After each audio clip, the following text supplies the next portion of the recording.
હાલો મિત્રો, આજે અમારી સંતોષી કૃપા સોસાયટીમાં વનભોજનનો પ્રોગ્રામ છે અને અમે બનાવ્યા છે ઢોકળા. બીજા બધાએ શું બનાવ્યું છે જોવો. મમ્મી નહીં બોલે. હાલો ભીંડાનું શાક, રોટલા, અથાણું.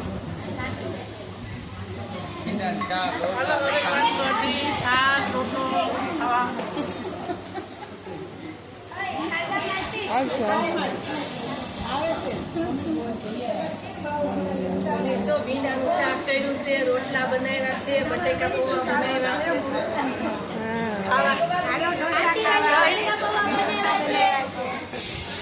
હાલો બધા જમવા.